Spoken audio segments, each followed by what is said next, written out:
कविता रचने के दौरान एक कवि किस वैचारिक और भावनात्मक प्रक्रिया से गुजरता है, उमाशंकर जोशी ने उसी की चर्चा यहां पर करी है।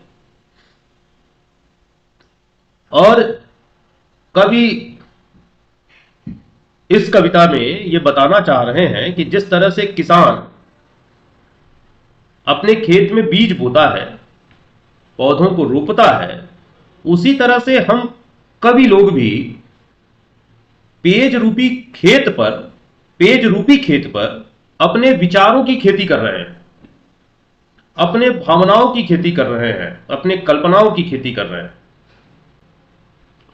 और लिख रहे हैं कवि कि छोटा मेरा खेत चौकोना। कवि का जो खेत रूपी पेज है वो चौकोर है।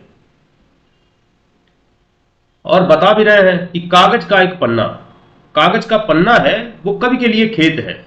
वो अपनी वैचारिक खेती, अपनी कल्पना का खाद और भावना का रसायन मिला करके उस पे अपने विचारों की फसल को उगाने का काम करता है।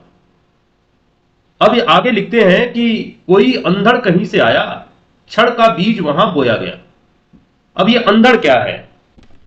अंधड़ यहां विचारों की आंधी है। कवि के लिए यहां अंधड़ जो है वो विचारों की आंधी है। विचारों की आंधी इतने वेग से आ रही है कि कवि के भीतर ढेर सारे विचार एक साथ चल रहे हैं। और कवि लिख रहा है कि क्षण का बीज वहां बोया गया। क्षण, वो क्षण कौन है? समय का वो हिस्सा, समय का वो क्षण, समय का वो पल जिसमें वो विचार, जिस पर कविता लिखना है, जिसके माध्यम से कविता को लिखा जाना है, वो विषय, जिस विषय पर कविता लिखी जानी है, उससे संबंधित विचार समय के उस हिस्से में, समय के उस पल में कवि के मस्तिष्क में उपजते हैं। एक दूसरे क्षण में खेत, पेज रूपी खेत पर कवि उस विचारों के बीज को बोता है। एक बार इसको फिर से समझिए। कवि कह रहा है कि छोटा मेरा खेत चौकोना, पेज रूपी चौकोर खेत, कागज का एक पन्ना। तो ये पेज रूपी चौकोर खेत पे कवि के भीतर मस्तिष्क में एक विचारों की आंधी आती है। और विचारों की आंधी आकर के समय के एक क्षण में यहां पर एक विचार का बीज रोपित करती है। विचारों की आंधी आती है और उसी विचार की आंधी में विचार का एक बीज, विचार क्या, कौन सा विचार? विचार न कहें, विषय कहें। जिस विषय पर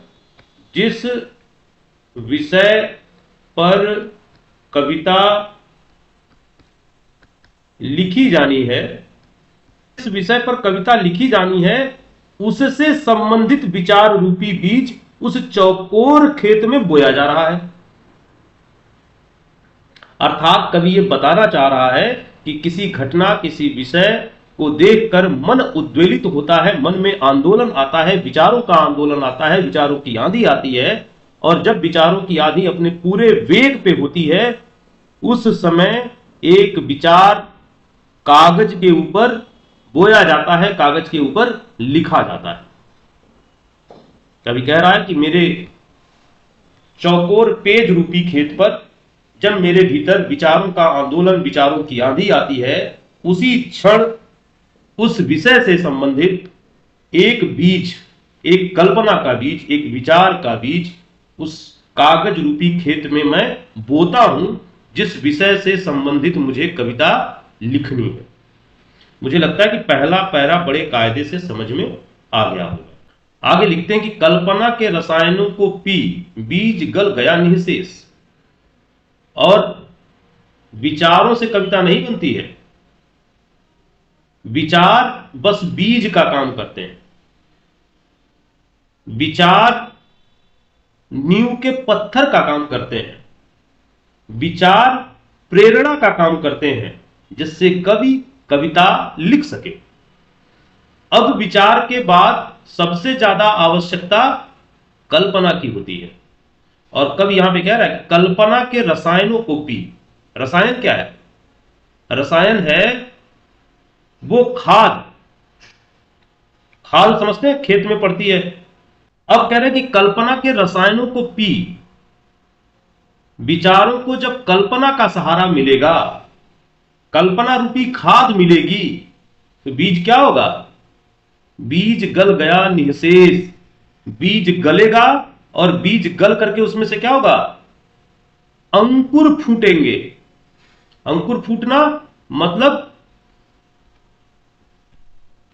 नई कोपल का निकलना, नया जीवन निकलना। जब जब विचारों को कल्पना का सहारा मिलेगा तो उससे शब्द के अंकुर फूटेंगे, उनमें से और शब्द निकलेगा और वो शब्द धीरे धीरे कविता की ओर अग्रसर होंगे। और तो फिर आगे कवि लिखते हैं पल्लव पुष्पों से। पल्लव मतलब जो नए नए पत्ते हैं, नवीन पत्तियां। पल्लव पुष्पों से, पुष्प मतलब फूल से नमित हुआ विशेष। वो जो विचारों की डाली है, विचारों की फसल है, उसे कल्पना का सहारा मिला। और जब कल्पना का सहारा विचार को मिला तो उसमें कुछ और शब्द जुड़े, कुछ और शब्द आए, और वो शब्द फिर दूसरे शब्दों को जोड़ते गए, जोड़ते गए, जोड़ते गए, और वो कविता पल्लवित हुई, पुष्पित हुई और एक विशेष रचना बनी। आगे कवि लिख रहे हैं कि झूमने लगे फल। कवि कह रहे हैं कि अब उस कविता का फल लोगों को मिलने लगा। जैसे रामचरितमानस को ले लें, जैसे भगवत गीता को ले लें। क्या हुआ? अब किसी जमाने में तुलसी ने लिखी थी, किसी जमाने में कृष्ण ने कहा था, लेकिन उसका फल क्या है? आज भी लोगों को प्राप्त हो रहा है। भगवत गीता के बारे में अगर नहीं भी जान रहे होंगे तो रामचरितमानस के बारे में तो जान ही रहे होंगे। आप सारे के सारे लोग रामचरितमानस से परिचित होंगे। रामचरितमानस में अगर उसका फल, उसका पुण्य न प्राप्त होता तो हर काज भोज के समय लोग अपने घर में रामचरितमानस तक कराते। तो क्या है? जब उस रचना से लोग लाभान्वित होने लगेंगे, रचनाओं से जब लाभ प्राप्त होगा जीवन को, या जीवन में जब लाभ प्राप्त होगा, तो कहा जाएगा कि उस रचना, वो रचना फलित होने लगी। आगे अब वो कैसी है रचना? उसमें अलौकिक रस है। मतलब दिखाई नहीं पड़ रहा है, बस महसूस हो रहा है। प्रसन्नता दिखती नहीं है, प्रसन्नता महसूस होती है। प्रेम दिखाई नहीं देता है, प्रेम महसूस होता है। अमृत धाराएं फूटती। आगे कवि कह रहे हैं कि रचना से क्या हो रहा है? अमृत धारा फूट रही है। मतलब ऐसी बातें और ऐसा संदेश रचनाओं से निकल रहा है कि जो लोगों को अमृत के समान लग रहा है। ऐसे विचार जो कभी मरने वाले नहीं है, ऐसे भाव निकल रहे हैं। अमृत धाराएं फूटने का मतलब ऐसे भावों का उत्पन्न होना जो जीवन को अनंत काल तक लाभान्वित करें। अब आगे लिख रहे हैं, रोपाई क्षण की कटाई अनंतता की लुटते रहने से जरा भी कम नहीं होती। अब इस रचना की जिसमें से अमृत धारा फूट रही है, वो किसी एक क्षण विशेष में बोई गई थी, किसी एक क्षण विशेष में रची गई थी। उसकी रचना की शुरुआत किसी क्षण विशेष में हुई थी, लेकिन उसकी कटाई मतलब उससे लाभ जो मिल रहा है, उससे जो लाभ प्राप्त हो रहा है,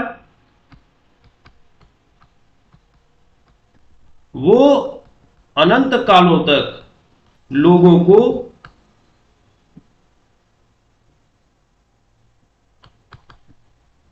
उससे जो लाभ प्राप्त हो रहा है वो अनंत काल तक लोगों को प्राप्त होता रहेगा। अब आगे क्या लिखते हैं कि लूटते रहने से जरा भी कम नहीं होती। अब उस कविता से जो लाभ हो रहा है, कितना भी उसको पढ़ लो लाभ ही होगा। कटाई अनंतता की मतलब क्या? कि जो कविता रामचरितमानस हम अपने घर में करा रहे हैं, वो क्या है? वो हमें लाभ प्रदान कर रही है, वो हमें पुण्य प्रदान कर रही है। अब उसको लुटते रहने से मतलब चाहे जितना पढ़ डालो, उसका पुण्य कम होने वाला नहीं है, वो रचना समाप्त होने वाली नहीं है। रस का अक्षय पात्र सदा का, छोटा मेरा खेत चौकोना। और आगे कह रहे हैं कि ये जो मेरी कविता है, ये जो मेरी रचना है, ये अक्षय पात्र है। अक्षय पात्र मतलब जो कभी क्षय न हो, जो कभी क्षय न हो। रस का अक्षय पात्र सदा का, छोटा मेरा खेत चौकोना। और ये जो मेरा खेत है जिस पर मैं अपने विचारों की खेती करता हूं, अर्थात कवि का वो पेज जिस पर, कवि का वो पन्ना जिस पर कवि अपनी कविताएं करता है, कवि को ये लगता है कि ये खेत रूपी पेज तो है ही, ये मेरा अक्षय पात्र भी है। अक्षय पात्र की कहानी के बारे में मैं बता दूं कि द्रौपदी के पास एक अक्षय पात्र हुआ करता था, और कहा जाता था कि जब द्रौपदी खाना खा लेती है तब उसमें का भोजन समाप्त होता है। उसी तरह से कवि का जो कागज होता है, कवि का जो पन्ना होता है, वो भी विचारों की खेती उस पर होती है, कल्पना का खाद मिलता है उसे, और तब जाकर के उसमें से अक्षय रस, मतलब वो रस निकलता है जो कभी भी क्षय न हो, कभी भी समाप्त न हो।